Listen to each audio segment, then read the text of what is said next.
달빛처럼 포근한 옛 이야기, 월명야담입니다. 오늘도 건강과 웃음이 늘 함께 하시길 바랍니다. 구독과 좋아요로 함께 해주시면 더 많은 이야기를 들려드릴 수 있습니다. 자, 이제 달빛 같은 이야기 속으로 함께 걸어가 보겠습니다. 깊은 산골 어귀에 아침 안개가 자욱하게 깔려 있었습니다. 그 안개 사이로 한 노인이 천천히 걸어 내려오고 있었지요. 허마닉이라는 이름의 이 노인은 초라한 베옷을 걸치고 있었지만 허리는 곧게 펴져 있었고 걸음걸이에는 묘한 무게가 실려 있었습니다. 나이는 60을 훌쩍 넘어 보였지만 그 눈빛만큼은 깊은 산속 샘물처럼 맑고도 차가웠지요. 마을 사람들은 아침 일찍 산으로 나무를 하러 가거나 약초를 캐러 가곤 했습니다. 그 중에서도 윤도찬이라는 젊은 나무꾼은 부지런하기로 소문난 사내였지요. 도찬은 집안이 가난하여 해가 뜨기도 전에 산으로 올라가 장작을 해야 했습니다. 그날도 도찬은 등짐 가득 장작을 지고 좁은 산길을 따라 내려오고 있었습니다. 그런데 그만 돌부리에 발이 걸려 비틀거리고 말았지요. 순간 도찬의 몸이 절벽 쪽으로 기울었습니다. 아래는 까마득한 낭떠러지였습니다. 도찬은 본능적으로 손을 휘저으며 무언가를 붙잡으려 했지만 이미 중심을 잃은 몸은 허공으로 떨어지기 시작했습니다. 바로 그때였습니다. 어디선가 허마닉이 번개처럼 달려와 한 손으로 도찬의 팔을 낚아챘습니다.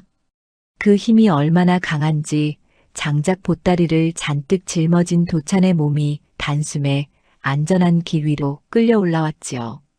도찬은 그대로 땅바닥에 주저앉으며 거친 숨을 몰아쉬었습니다. 고맙습니다. 어르신. 도찬이 떨리는 목소리로 인사를 올렸습니다. 허마닉은 아무렇지도 않다는 듯 손을 털며 고개를 끄덕였지요. 산길은 언제나 조심해야 하느니라. 한번 발을 잘못 디디면 돌이킬 수 없는 법이지. 그 목소리는 낮고도 차분했습니다. 마치 오랜 세월 산속에서 홀로 지내며 말수가 줄어든 사람처럼 들렸지요. 도찬이 일어나 다시 절을 올리려 할 때 마침 지나가던 마을 사람 몇이 이 광경을 목격했습니다. 저게 대체 어찌된 일인가? 노인이 저렇게 빠른 몸놀림을 하다니.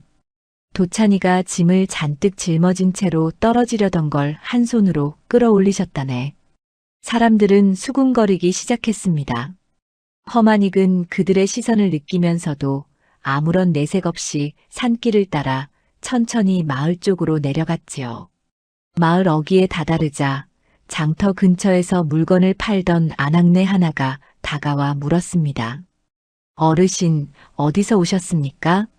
이 마을에서 뵌 적이 없는 것 같은데요. 허마닉은 잠시 멈춰서서 주변을 둘러보았습니다. 그의 시선은 마을 전체를 훑듯이 천천히 움직였지요. 산이 어지러워져서 내려와 본 것일 뿐입니다. 그 말을 끝으로 허마닉은 더 이상 아무 말도 하지 않았습니다. 아낙네는 고개를 갸웃거리며 물러섰지요. 그날 저녁 마을 우물가에서는 사람들의 입에서 입으로 이 이야기가 퍼졌습니다. 산속에서 내려온 노인이 계신다더라. 도찬이를 절벽에서 구해주셨다지. 보통 사람이 아닌 것 같던데 혹시 도인이 아닐까? 아니, 어쩌면 무슨 사연이 있어서 숨어 지내던 양반일지도 모르지. 마을 사람들은 호기심과 경계심을 함께 품기 시작했습니다. 낯선 사람이 마을에 나타나면 의례 그러하듯 사람들은 허마닉이 어디서 왔는지 무슨 일로 왔는지 궁금했지요. 하지만 누구도 선뜻 다가가 물어보지는 못했습니다. 허마닉의 눈빛 속에는 범접하기 어려운 무언가가 담겨 있었으니까요. 한편 도찬은 집으로 돌아와 가족들에게 그날의 일을 전했습니다. 도찬의 누이 동생은 눈을 동그랗게 뜨며 물었지요. 오라버니, 정말입니까? 그럼 그 어르신이 오라버니 목숨을 구해주신 은인이시네요. 그렇지. 만약 그분이 아니었다면 나는 지금 이 세상 사람이 아니었을 게다. 도찬의 목소리에는 진심 어린 감사가 묻어났습니다. 그는 언젠가 꼭 그 은혜를 갚아야겠다고 마음먹었지요. 그날 밤 허만익은 마을 외곽의 낡은 움막에 자리를 잡았습니다. 아무도 살지 않던 빈 오두막이었지만 그에게는 그것으로 충분했습니다. 달빛이 창살 사이로 스며들어 방 안을 희미하게 비추었지요. 허만익은 창밖을 내다보며 조용히 중얼거렸습니다. 이제 시작이로구나. 오래 묵은 인연의 매듭을 풀어야 할 때가 온 것이지. 그의 눈빛 속에는 깊은 결심이 서려 있었습니다. 마을 사람들은 아직 몰랐지만 이 노인의 등장은 곧 이 마을에 큰 변화를 가져올 조짐이었습니다. 바람이 살랑이며 나뭇가지를 흔들었고 어디선가 부엉이 울음소리가 길게 퍼져나갔습니다. 고요한 밤 허만익은 눈을 감고 깊은 생각에 잠겼습니다. 그가 이 마을에 내려온 이유는 단순히 산이 어지러워서가 아니었습니다. 그 속에는 오랜 세월 묵혀둔 사연과 풀어야 할 빚이 있었지요. 다음 날 아침 마을 사람들은 다시 일상으로 돌아갔지만 그들의 마음 한구석에는 여전히 그 신비로운 노인에 대한 궁금증이 남아 있었습니다. 그리고 그 궁금증은 곧 더 큰 사건의 시작이 될 터였습니다. 다음 날 아침 해가 막 떠오를 무렵이었습니다. 도찬의 이웃집에 사는 처녀 최서율은 광주리를 들고 산으로 향했지요. 서율은 20살의 처녀로 집안 살림이 넉넉지 못해 산에서 약초를 캐어 장터에 팔아 생계를 이었습니다. 어머니는 몸이 약하셨고 아버지는 일찍 세상을 떠나셨기에 서율이 홀로 집안을 책임져야 했지요. 서율은 산길을 오르며 익숙한 손놀림으로 이곳저곳의 풀을 살폈습니다. 그런데 그날따라 눈에 띄게 생긴 풀 하나가 보였지요. 잎사귀가 윤이 나고 뿌리가 굵직했습니다. 서율은 이건 분명 좋은 약초일 게다라고 생각하며 손을 뻗었습니다. 바로 그때였습니다. 어디선가 작은 돌멩이 하나가 날아와 서율의 손등을 톡 쳤지요. 깜짝 놀란 서율의 손이 비껴가며 약초를 잡으려던 손가락이 허공을 스쳤습니다. 서율은 황급히 뒤를 돌아보았습니다. 그곳에는 허만익이 서 있었지요. 아이고 어르신. 놀랐습니다. 서율이 가슴을 쓸어내리며 말했습니다. 허만익은 천천히 다가와 서율이 꺾으려 했던 풀을 가리켰습니다. 겉모양만 믿으면 독이 약이 되기도 하고 약이 독이 되기도 하느니라. 예, 이게 독초라는 말씀이십니까? 서율은 깜짝 놀라 뒤로 물러섰습니다. 허만익은 고개를 끄덕이며 그 풀 옆에 자라고 있는 다른 풀을 가리켰지요. 저 풀을 보거라. 잎의 결이 다르지 않느냐? 독초는 잎맥이 곱게 뻗어 있고 약초는 잎맥이 그물처럼 퍼져 있느니라. 그리고 냄새도 다르지. 독초는 코를 찌르는 냄새가 나지만 약초는 은은한 향이 난다. 서율은 허만익의 말을 새겨들으며 두 풀을 번갈아 보았습니다. 정말로 자세히 보니 차이가 있었지요. 서율은 허리를 숙여 절을 올렸습니다. 가르침 감사합니다, 어르신. 제가 조심성이 없었습니다. 산은 사람에게 약을 주기도 하지만 잘못 알면 독을 주기도 하느니라. 앞으로 조심하거라. 허만익은 그 말을 남기고 다시 산길을 따라 걸어갔습니다. 서율은 그 뒷모습을 물끄러미 바라보았지요. 노인의 걸음걸이는 가볍고도 묵직했습니다. 마치 구름 위를 걷는 듯 하면서도 땅을 단단히 딛고 있는 것 같았지요. 저 어르신은 보통 사람이 아니시다. 도대체 어떤 분이실까? 서율의 마음속에 호기심이 피어올랐습니다. 그날 이후로 서율은 산에 올 때마다 허만익을 우연히 마주치곤 했습니다. 그럴 때마다 허만익은 서율에게 약초 구별법이나 산에서 조심해야 할 것들을 짧게 알려주었지요. 며칠이 지난 어느 날 서율은 문득 궁금증을 참지 못하고 허만익의 뒤를 몰래 따라가 보기로 했습니다. 해가 저물 무렵 허만익이 산속 깊은 곳으로 들어가는 것을 본 서율은 조심스럽게 뒤를 밟았지요. 발소리를 최대한 죽이고 나뭇가지를 밟지 않으려 조심하며 걸었습니다. 그런데 이상했습니다. 분명 눈앞에 보이던 허만익의 뒷모습이 어느 순간 사라져버린 것입니다. 서율은 당황하여 주변을 둘러보았지요. 그때 뒤에서 목소리가 들려왔습니다. 남의 뒤를 밟는 것은 예의가 아니니라. 서율은 화들짝 놀라 뒤를 돌아보았습니다. 허만익이 바로 뒤에서 서 있었던 것입니다. 서율은 얼굴이 붉어지며 황급히 절을 올렸지요. 죄송합니다, 어르신. 그저 어르신이 궁금해서. 궁금하면 물어보는 게 도리지 몰래 따라오는 것은 아니지 않느냐? 허만익의 목소리에는 꾸짖음보다는 타이름이 담겨 있었습니다. 서율은 고개를 들어 허만익을 바라보았지요. 어르신은 도를 아시는 분이십니까? 도라. 그저 오래 살다 보니 알게 된 것들이 있을 뿐이니라.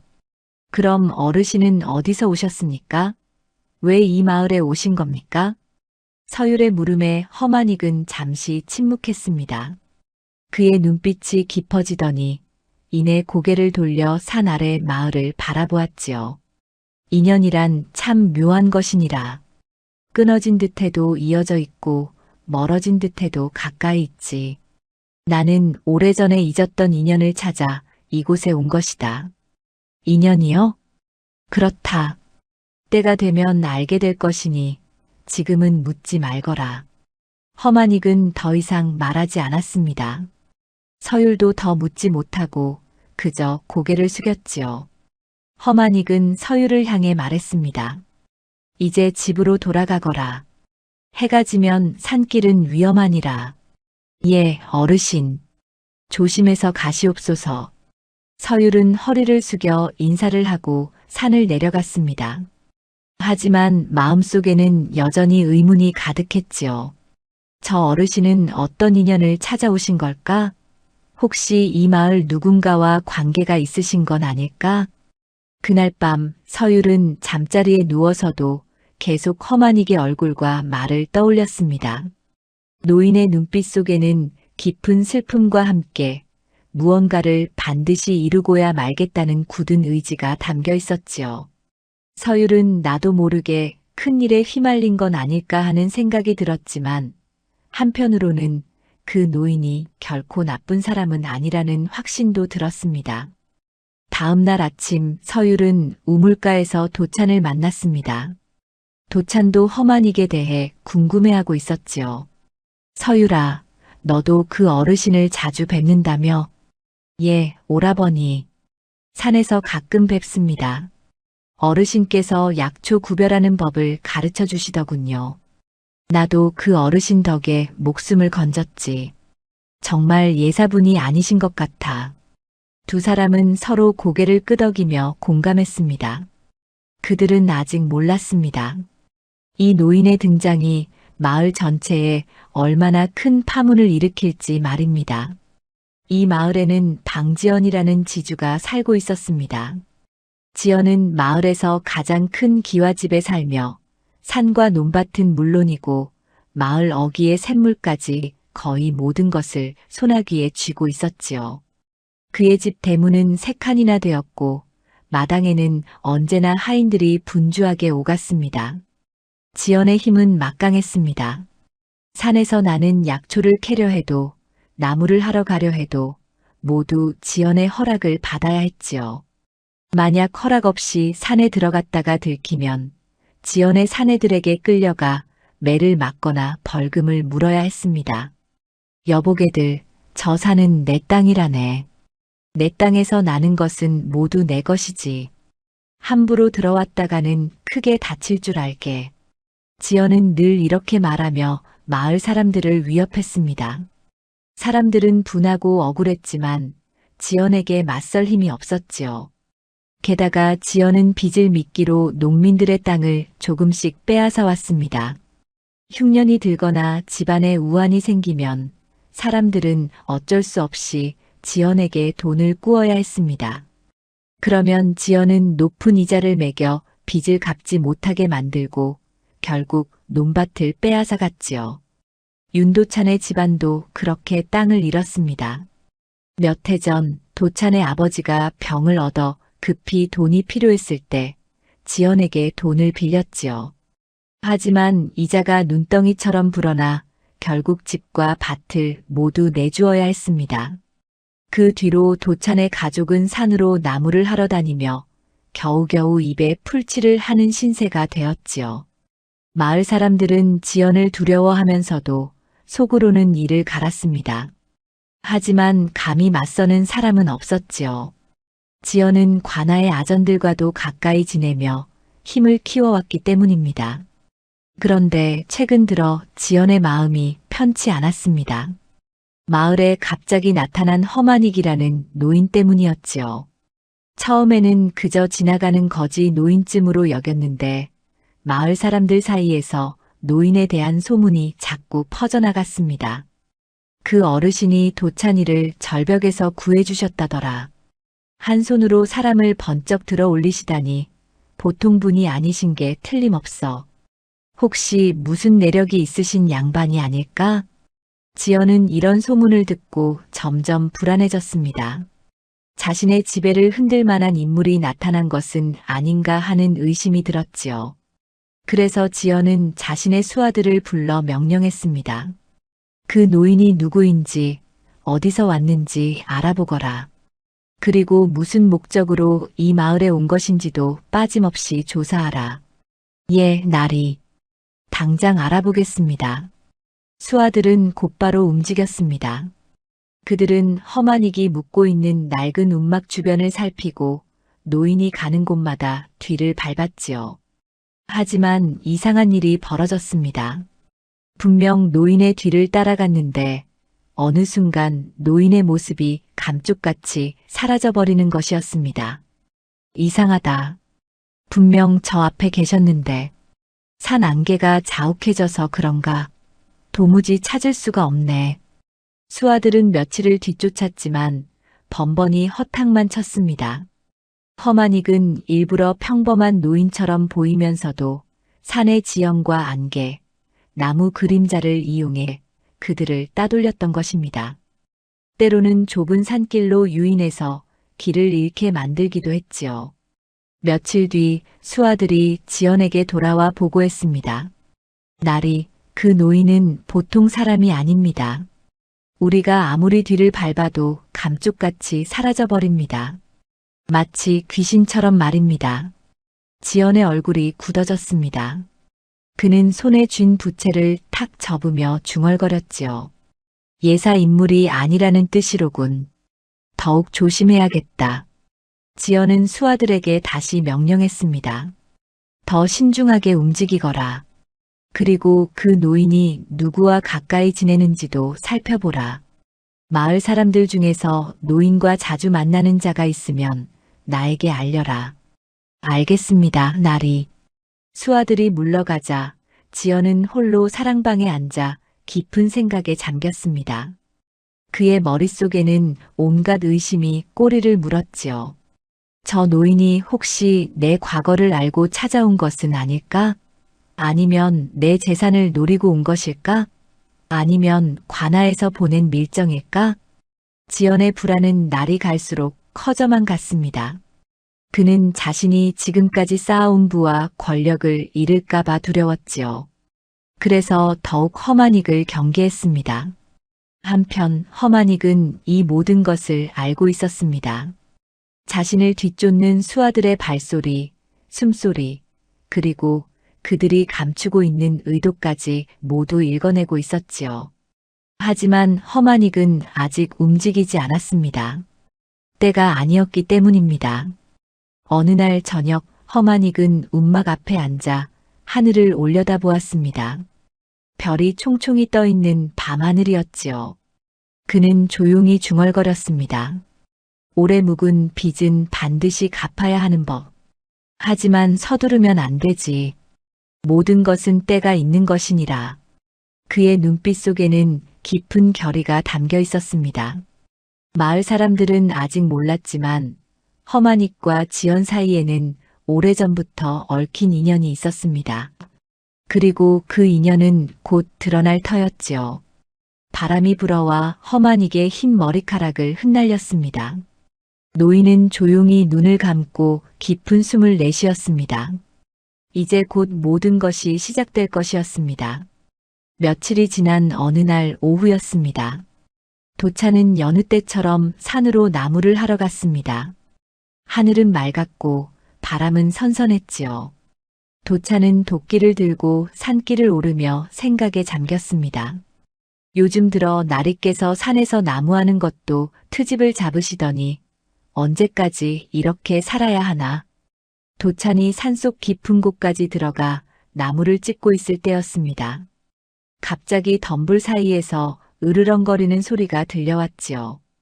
도찬은 깜짝 놀라 뒤를 돌아보았습니다. 그곳에는 커다란 산짐승이 이빨을 드러내며 서 있었습니다. 멧돼지보다 큰 짐승이었지요. 으악! 도차는 소리를 지르며 뒤로 물러섰습니다. 하지만 짐승은 더욱 사납게 으르렁거리며 다가왔지요. 도차는 도끼를 들어 올렸지만 손이 떨려 제대로 휘두를 수가 없었습니다. 짐승은 점점 가까이 다가왔고 도차는 계속 뒤로 물러섰습니다. 그러다 발을 헛디뎠습니다. 뒤에는 낭떠러지가 있었던 것입니다. 도차는 절벽 끝에 매달린 채 아래를 내려다보았지요. 까마득한 낭떠러지였습니다. 앞에서는 짐승이 으르렁거리고 뒤에는 절벽이 있었습니다. 도차는 완전히 궁지에 몰린 것이었습니다. 살려주십시오. 누구 없습니까? 도찬이 필사적으로 외쳤습니다. 하지만 산속 깊은 곳이라 아무도 들을 수 없었지요. 짐승이 도찬을 향해 뛰어들려는 순간이었습니다. 갑자기 산길 위에서 허마닉이 조용히 내려왔습니다. 노인은 천천히 걸어와 짐승과 도찬 사이에 섰지요. 짐승은 허마닉을 보고 더욱 사납게 으르렁거렸습니다. 하지만 허마닉은 조금도 두려워하는 기색이 없었습니다. 그는 짐승을 향해 천천히 다가갔지요. 도차는 숨을 죽이고 지켜보았습니다. 허마닉은 짐승의 옆구리와 다리 근처에 손을 가져갔습니다. 그리고 마치 무언가를 누르듯이 손날로 톡톡 건드렸지요. 순간 놀라운 일이 벌어졌습니다. 그토록 사나웠던 짐승이 비명도 지르지 못하고 그대로 힘이 빠져 털썩 주저앉은 것입니다. 짐승은 허마닉을 올려다보더니 이내 꼬리를 말고 산속으로 도망쳐버렸습니다. 도차는 믿을 수 없다는 표정으로 허마닉을 바라보았지요. 허마닉은 도찬을 향해 손을 내밀었습니다. 일어나거라. 이제 괜찮다. 도찬은 허마닉의 손을 잡고 일어섰습니다. 다리가 후들거려 제대로 서 있을 수도 없었지요. 도찬은 그 자리에 무릎을 꿇고 절을 올렸습니다. 목숨을 구해주신 은혜 평생 잊지 않겠습니다. 어르신, 일어나거라. 산짐승도 제 영역을 지키려 했을 뿐이니라. 도찬은 일어서서 허마닉을 바라보았습니다. 노인의 눈빛은 깊고 고요했지요. 도찬은 용기를 내어 물었습니다. 어르신, 어찌 그런 신묘한 기회를 부리십니까? 제게도 가르쳐 주실 수 있습니까? 허마닉은 고개를 저으며 말했습니다. 사람이 제 그릇을 먼저 알아야 배울 것도 있느니라. 함부로 남의 기회를 배우려 하면 오히려 화를 입을 수 있지. 하오나 어르신, 저는 진심으로 배우고 싶습니다. 저도 언젠가 사람들을 도울 수 있는 힘을 갖고 싶습니다. 도찬의 눈빛에는 간절함이 담겨 있었습니다. 허마닉은 잠시 도찬을 바라보다가 천천히 입을 열었습니다. 힘을 갖는 것보다 중요한 것은 그 힘을 어디에 쓰느냐는 것이니라. 힘이 있어도 욕심에 휩싸이면 오히려 해가 되느니라. 명심하겠습니다, 어르신. 허마닉은 산 아래 마을을 바라보며 말했습니다. 곧 이 마을에 한번 큰 물결이 일어날 것이다. 그때가 되면 너는 어느 편에 설 것인지 스스로 결정해야 할 게다. 큰 물결이라 하시면 무슨 일이 일어난다는 말씀이십니까? 때가 되면 알게 될 것이다. 지금은 마음을 굳게 먹고 준비하거라. 허만익은 그 말을 남기고 산길을 따라 올라갔습니다. 도차는 그 뒷모습을 바라보며 고개를 갸웃거렸지요. 큰 물결이라니 대체 무슨 일이 벌어지는 걸까? 그날 저녁 도차는 서율을 만나 산에서 있었던 일을 전했습니다. 서율은 도찬의 이야기를 듣고 고개를 끄덕였지요. 오라버니, 저도 요즘 이상한 느낌을 받고 있습니다. 어르신께서 박나리를 바라보실 때마다 눈빛이 묘하게 차가워지시거든요. 박나리를? 그럼 혹시 어르신께서 나리와 무슨 연관이 있으신 건가? 잘은 모르겠지만 그럴 가능성이 있는 것 같습니다. 두 사람은 서로 얼굴을 마주 보았습니다. 그들의 마음속에는 예감이 들었지요. 곧 이 마을에 큰 변화가 찾아올 것이라는 예감이었습니다. 한편 허만익은 산속 깊은 곳에 홀로 앉아 있었습니다. 달빛이 나뭇가지 사이로 스며들어 그의 얼굴을 비추었지요. 허만익은 손바닥을 펴서 달빛을 받으며 중얼거렸습니다. 오래 참았구나. 하지만 이제 때가 다가오고 있다. 곧 모든 것이 제자리를 찾을 것이니라. 그의 눈빛 속에는 깊은 슬픔과 함께 반드시 이루어야 할 일에 대한 굳은 결의가 담겨 있었습니다. 바람이 불어와 나뭇잎을 흔들었고 어디선가 부엉이 울음소리가 길게 퍼져나갔습니다. 고요한 밤 산은 모든 것을 지켜보고 있었습니다. 며칠이 지나고 어느 날 밤이었습니다. 달은 구름에 가려져 있었고 산은 어둠에 잠겨 있었지요. 방지연은 사랑방에 앉아 수아들을 불러 모았습니다. 그의 얼굴에는 불안과 초조함이 역력했습니다. 저 노인을 더 이상 두고 볼 수 없다. 마을 사람들이 점점 저 노인을 따르기 시작하고 있어. 이대로 두면 내 입지가 흔들릴 게다. 지연은 탁자를 탁 치며 말했습니다. 수아들은 고개를 숙이고 지연의 명을 기다렸지요. 오늘 밤 저 노인을 없애라. 산속에서 사고로 죽은 것처럼 꾸며라. 절대 흔적을 남기지 말고. 알겠습니다, 나리. 수아 5명이 대답하고 일어섰습니다. 그들은 몽둥이와 칼을 챙겨 들고 어둠 속으로 사라졌지요. 지연은 창밖을 바라보며 중얼거렸습니다. 이제 곧 모든 것이 끝날 것이다. 한편 허만익은 움막 안에 앉아 조용히 눈을 감고 있었습니다. 그런데 갑자기 눈을 떴지요. 그의 귀에는 멀리서 들려오는 발소리가 잡혔습니다. 여러 명의 발소리였습니다. 무거운 발걸음, 거친 숨소리, 그리고 칼과 몽둥이가 부딪히는 소리까지 모두 들렸지요. 5명이로구나. 그리고 모두 무기를 들고 있다. 허만익은 조용히 일어나 움막 밖으로 나왔습니다. 그리고 산길을 따라 천천히 걸어 올라가기 시작했지요. 그는 일부러 자신의 발소리를 내어 상대방이 따라오도록 했습니다. 수아들은 허만익의 발소리를 듣고 서로 눈짓을 주고받았습니다. 저놈이 산으로 올라가고 있다. 저곳에서 처리하면 아무도 모를 게다. 좋아, 따라가자. 5명은 허만익의 뒤를 쫓아 산을 올랐습니다. 하지만 점점 산속 깊은 곳으로 들어갈수록 길은 좁아지고 어둠은 짙어졌지요. 나뭇가지가 얼굴을 스치고 돌부리에 발이 걸렸습니다. 이상하다. 길이 점점 좁아지는데. 조심해라. 저놈이 어디로 갔는지 잘 살펴. 그들이 좁은 산길을 따라 올라가는데 갑자기 앞에 있던 허만익의 모습이 사라졌습니다. 수아들은 당황하여 주변을 둘러보았지요. 어디 갔어? 분명 여기 있었는데. 바로 그때였습니다. 어둠 속에서 허만익이 나타나 첫 번째 사내의 어깨 부근을 손끝으로 톡 건드렸습니다.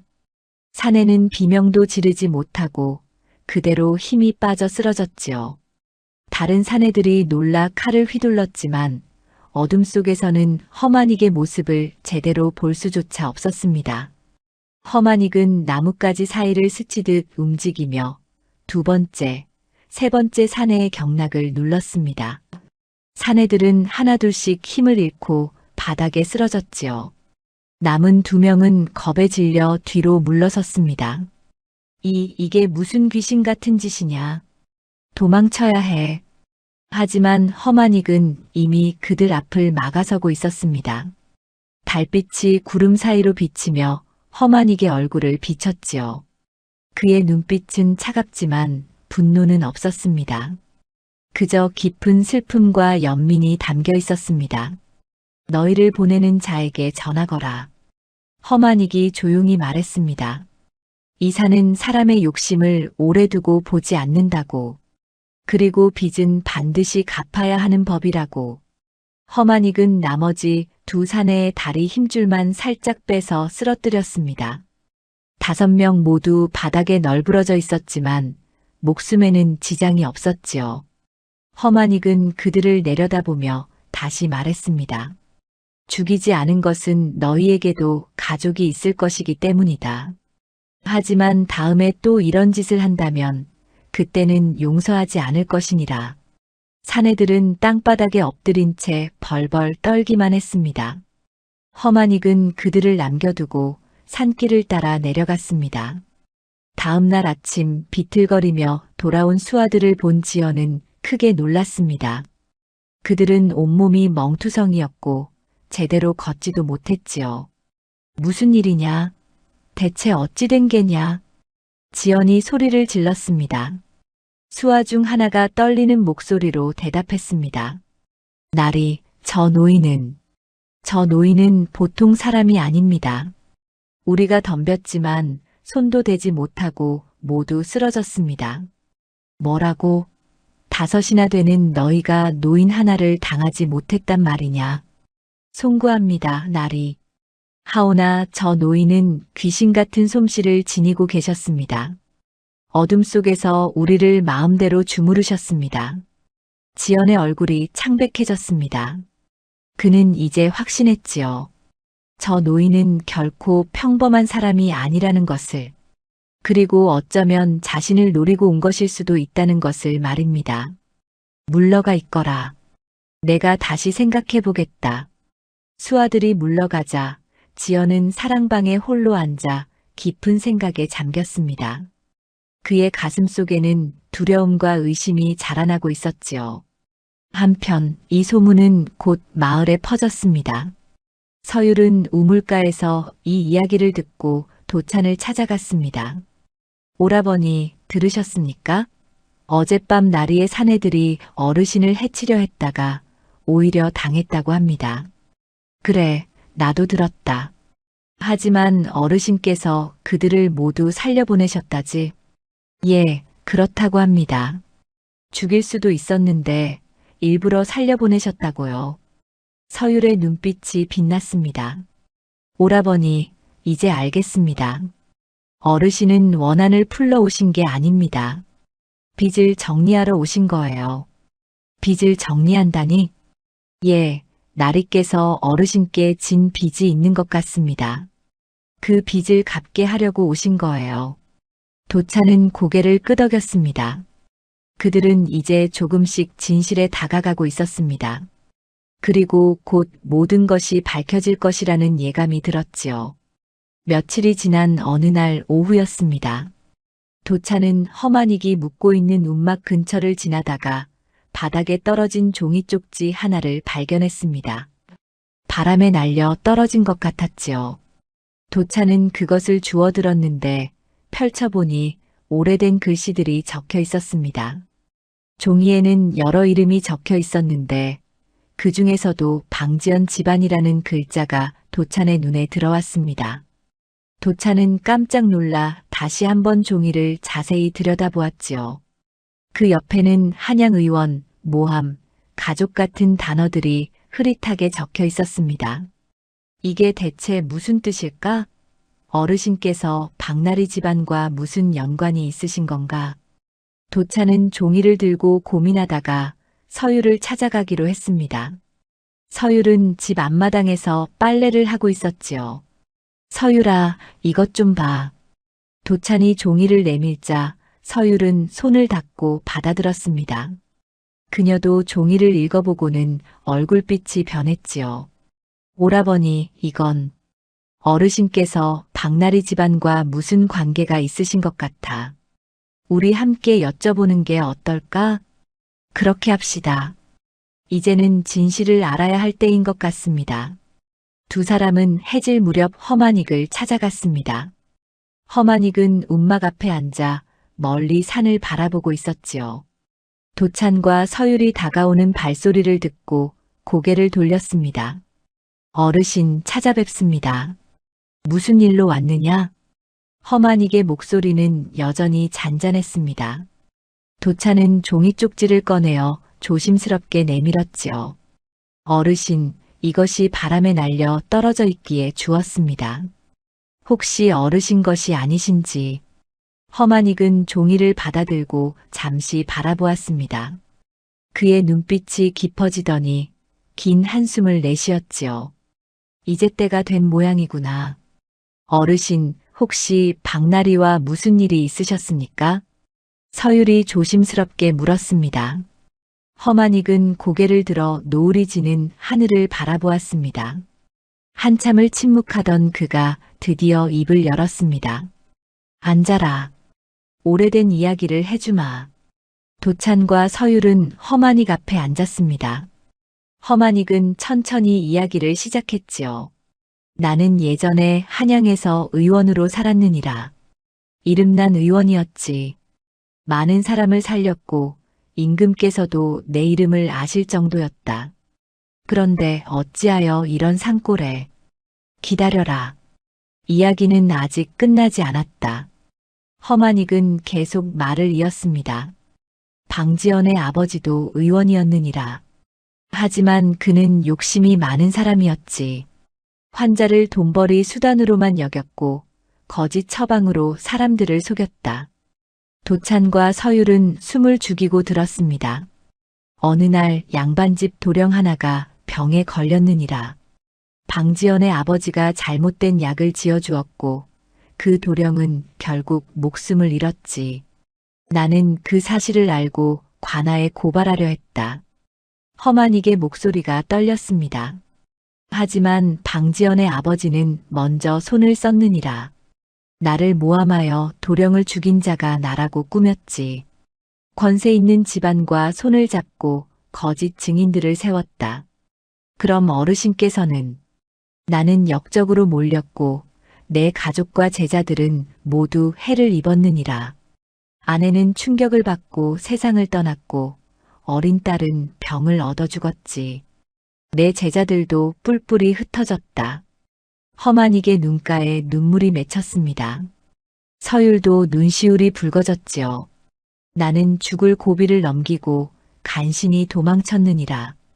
그리고 깊은 산속에 숨어 지내며 세월을 보냈지. 방지연의 집안은 나를 이미 죽은 사람으로 여기고 그 뒤로 이곳 지방으로 내려와 땅과 재산을 불렸다. 도차는 주먹을 불끈 쥐었습니다. 그렇다면 어르신께서는 복수하러 오신 겁니까? 허만익은 고개를 저었습니다. 아니다. 복수하려 온 것이 아니니라. 얽힌 인연을 제자리로 돌려놓으려 왔을 뿐이다. 제자리로 돌려놓는다는 것은 방지연이 부정한 방법으로 쌓아 올린 것들을 바로잡으려는 것이다. 그가 백성들에게서 빼앗은 것을 돌려주고 그가 저지른 죄를 세상에 알리려 한다. 허만익의 눈빛에는 깊은 결의가 담겨 있었습니다. 하지만 내 손으로 직접 복수하면 그것은 또 다른 원한을 낳을 뿐이니라. 그래서 법과 이치에 따라 바로잡으려 하는 것이다. 서율이 조심스럽게 물었습니다. 어르신, 저희가 도울 일이 있다면 말씀해 주십시오. 그래, 너희의 도움이 필요하다. 허만익은 품에서 낡은 천보자기를 꺼냈습니다. 그 안에는 오래된 문서 몇 장이 들어 있었지요. 이것은 방지연의 아버지가 저지른 일들의 증거다. 그리고 방지연 자신이 이곳에서 벌인 부정한 거래의 기록도 일부 있다. 이것을 관아에 알려야 한다. 저희가 관아에 가서 고하면 되겠습니까? 아니다. 이 고을 현감은 방지연과 가깝다. 그에게 말해봤자 소용없다. 관찰사에게 직접 알려야 한다. 도찬이 고개를 끄덕였습니다. 알겠습니다. 어르신, 제가 읍내까지 가서 관찰사께 닿을 방법을 찾아보겠습니다. 나도 돕겠습니다. 서율도 말했습니다. 허만익은 두 사람을 바라보며 고개를 끄덕였지요. 고맙다. 하지만 조심해야 한다. 방지연은 눈치가 빠른 자다. 함부로 움직이면 오히려 위험해질 수 있다. 명심하겠습니다, 어르신. 그날 밤 도찬과 서율은 각자 집으로 돌아갔습니다. 하지만 두 사람의 가슴 속에는 큰 결심이 자리 잡고 있었지요. 이제 그들도 이 일에 함께하기로 마음먹은 것입니다. 하늘에는 별이 총총히 떠 있었고 바람이 조용히 불어왔습니다. 긴 세월 묻혀있던 진실이 이제 곧 세상에 드러날 참이었습니다. 며칠이 지난 후였습니다. 도찬은 허만익에게서 받은 지시에 따라 산속 깊은 곳으로 향했습니다. 허만익은 도찬에게 오래된 암자의 위치를 알려주었지요. 그곳 돌담 사이에 방지연이 숨겨둔 중요한 문서들이 있다는 것이었습니다. 그 암자는 예전에 방지연의 아버지가 은밀한 거래를 할 때 사용하던 곳이니라. 아들인 방지연도 그곳을 같은 용도로 쓰고 있을 게다. 허만익의 말대로 도찬은 산을 헤매며 암자를 찾았습니다. 해가 중천에 떴을 무렵 마침내 허물어진 암자 하나가 모습을 드러냈지요. 담장은 무너져 있었고 기와는 깨져 있었습니다. 오랫동안 사람의 손길이 닿지 않은 듯 보였습니다. 도찬은 조심스럽게 암자 뒤편으로 돌아갔습니다. 허만익이 말한 대로 돌담 사이에 틈이 있었지요. 도찬은 돌을 하나씩 빼내기 시작했습니다. 그러자 그 안에서 기름종이에 쌓인 보따리가 나왔습니다. 이게 바로 그것인가? 도찬은 조심스럽게 보따리를 열어보았습니다. 안에는 문서들이 가득 들어 있었지요. 빚문서, 토지거래 문서, 그리고 불법 약재 거래 기록까지. 도찬은 숨이 멎을 것 같았습니다. 이것들은 모두 방지연의 죄를 증명하는 증거였습니다. 도찬은 서둘러 문서들을 품에 감추고 산을 내려왔습니다. 그리고 곧장 서율의 집으로 향했지요. 서율은 도찬을 보자마자 물었습니다. 오라버니, 찾으셨습니까? 그래, 모두 있었다. 이제 이것을 관찰사께 전해야 해. 제가 가겠습니다. 서율이 단호하게 말했습니다. 무슨 소리냐? 여자 혼자 먼 길을 가다니. 오라버니는 이 마을 사람들이 모두 알아봅니다. 하지만 저는 얼굴이 덜 알려져 있어요. 게다가 여자라서 오히려 의심을 덜 받을 겁니다. 도찬은 고민하다가 고개를 끄덕였습니다.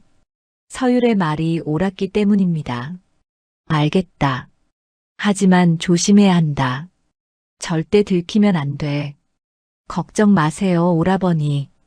다음 날 새벽 서율은 약초를 팔러 간다는 핑계로 집을 나섰습니다. 그녀는 문서를 치마 속 깊이 감추고 읍내를 향해 걸었지요. 해가 중천에 떴을 때 서율은 마침내 읍내에 도착했습니다. 서율은 관아로 가는 대신 먼저 여권을 찾아갔습니다. 허만익이 알려준 대로 관찰사에게 밀서를 전하는 일을 맡은 여권이 그곳에 있었습니다.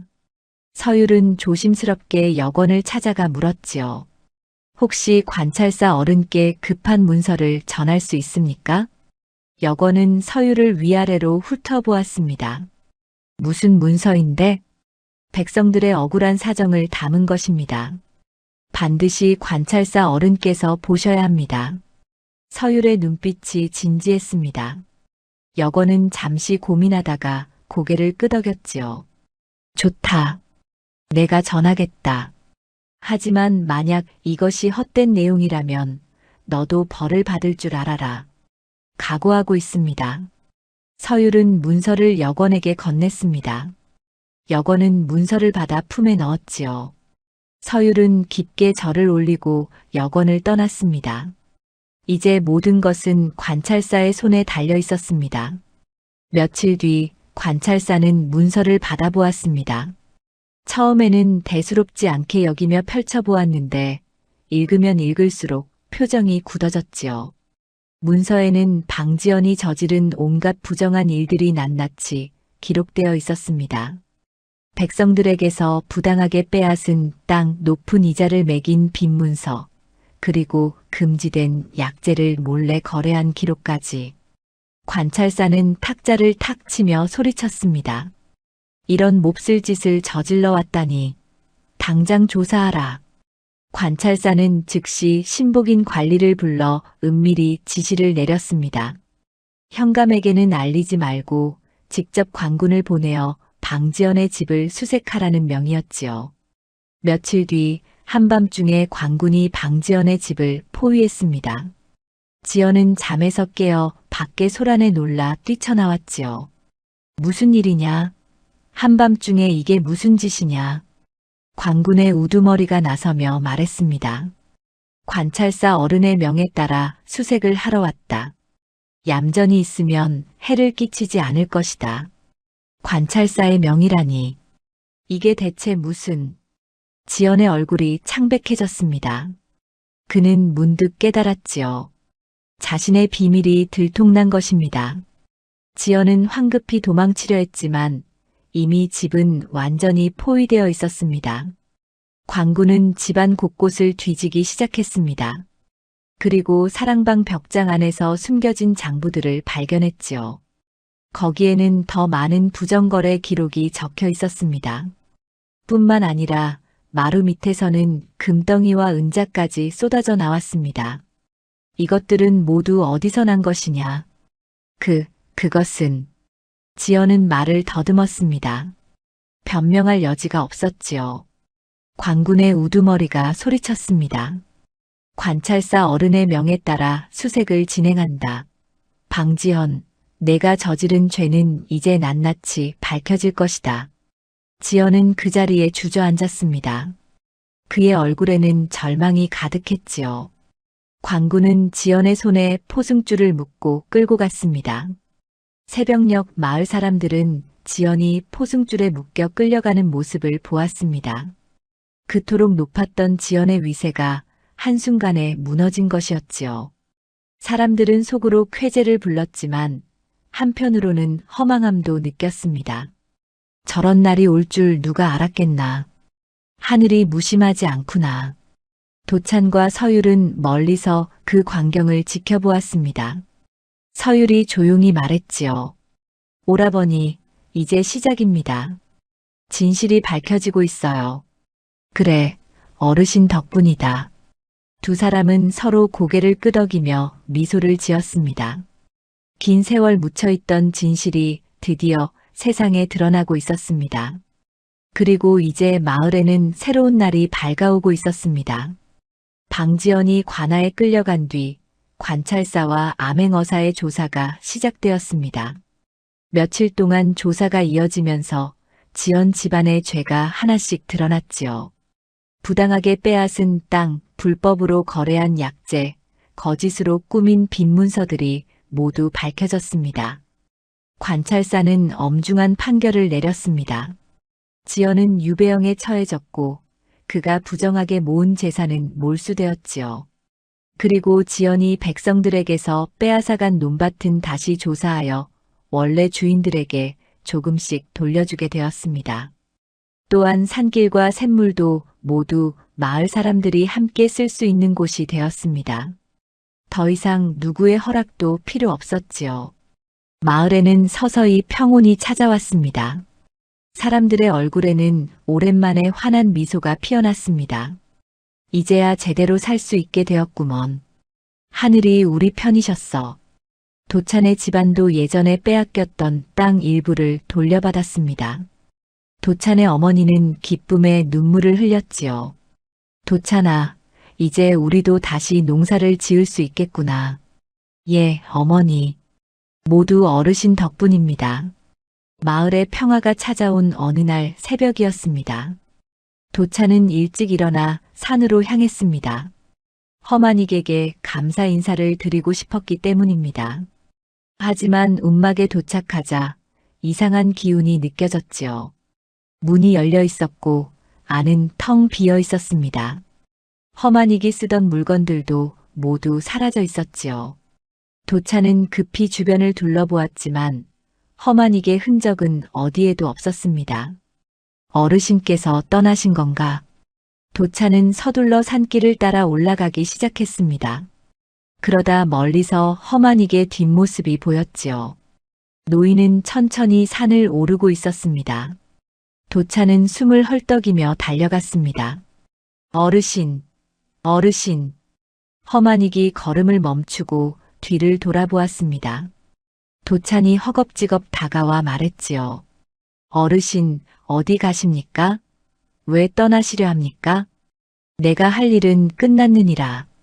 이제 떠날 때가 되었다. 하지만 어르신, 저는 아직 어르신께 배울 게 많습니다. 제발 제자로 받아주십시오. 도찬은 그 자리에 무릎을 꿇었습니다. 허만익은 고개를 저으며 도찬을 일으켜 세웠지요. 일어나거라.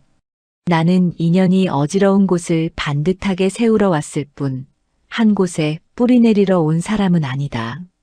그렇다 해도 바로 그때 서율도 숨을 헐떡이며 달려왔습니다. 그녀도 허만익이 떠난다는 소식을 듣고 달려온 것이었지요. 어르신, 저희를 두고 가시면 안 됩니다. 서율의 목소리에는 간절함이 묻어났습니다. 허만익은 두 사람을 번갈아 보며 조용히 미소를 지었습니다. 내가 떠나도 너희가 있지 않느냐. 이제 이 마을은 너희가 지켜야 한다. 저희가요? 그렇다. 내가 한 일은 그저 얽힌 매듭을 푼 것뿐이니라. 앞으로 이 마을이 잘 살아가도록 하는 것은 너희의 몫이다. 허만익은 도찬의 어깨에 손을 얹었습니다. 도찬아, 너는 착한 마음을 가진 사람이다. 그 마음을 잃지 말거라. 힘이 있어도 교만하지 말고 가난해도 정직함을 잃지 마라. 명심하겠습니다, 어르신. 허만익은 이번에는 서율을 향해 말했습니다. 서율아, 너는 지혜로운 아이다. 그 지혜로 많은 사람을 도울 수 있을 게다. 하지만 교활함과 지혜를 혼동하지 마라. 진정한 지혜는 남을 이롭게 하는 것이니라. 감사합니다, 어르신. 서율은 눈물을 흘리며 절을 올렸습니다. 허만익은 두 사람을 바라보며 마지막 말을 남겼지요. 욕심이 앞서면 산길도 길을 잃고 마음이 바르면 어둠 속에서도 발걸음은 길을 찾는다. 이 말을 기억하거라. 예, 어르신. 두 사람은 함께 대답했습니다. 허만익은 고개를 끄덕이고는 다시 산길을 따라 걷기 시작했습니다. 그의 걸음은 가벼웠지만 한 걸음 한 걸음이 묵직했지요. 마치 구름 위를 걷는 듯 하면서도 땅을 단단히 딛는 것 같았습니다. 도찬과 서율은 그 뒷모습을 물끄러미 바라보았습니다. 아침 해가 떠오르면서 산의 안개가 피어올랐지요. 허만익의 모습이 점점 안개 속으로 사라져갔습니다. 어르신, 안녕히 가십시오. 도찬이 큰 소리로 외쳤습니다. 서율도 눈물을 닦으며 절을 올렸지요. 하지만 허만익은 뒤돌아보지 않았습니다. 그저 천천히 그리고 꾸준히 산을 올라갔습니다. 마침내 허만익의 모습이 완전히 안개 속으로 사라졌습니다. 도찬과 서율은 한참을 그 자리에 서 있었지요. 바람이 불어와 나뭇잎을 흔들었고 새들이 지저귀며 날아올랐습니다. 오라버니, 서율이 조용히 말했습니다. 예, 저희가 이제 이 마을을 지켜야겠지요? 그렇습니다. 어르신께서 우리에게 맡기신 겁니다. 두 사람은 서로를 바라보며 고개를 끄덕였습니다. 그들의 눈빛에는 결의가 담겨 있었지요. 이제는 자신들이 마을 사람들의 버팀목이 되겠다는 다짐이었습니다. 해가 완전히 떠올랐습니다. 따뜻한 햇살이 마을을 비추었지요. 도찬과 서율은 산을 내려가기 시작했습니다.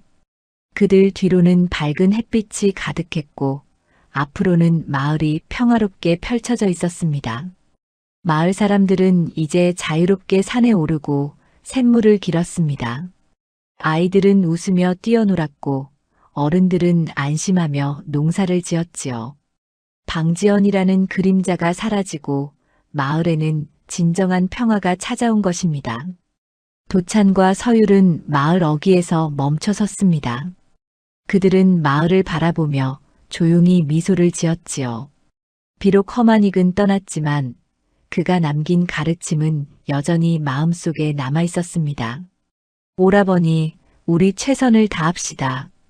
그렇게 합시다. 어르신께서 바라시는 대로. 두 사람은 마을을 향해 걸어갔습니다. 그들의 발걸음은 가벼웠지만 단단했습니다. 새로운 시작이었지요. 산 위에서는 여전히 바람이 불고 있었고 어디선가 허만익의 목소리가 들리는 듯 했습니다. 잘해라 아이들아. 이제 너희 차례다. 그렇게 한 노인의 이야기는 끝이 났지만 마을의 새로운 이야기는 이제 막 시작되고 있었습니다.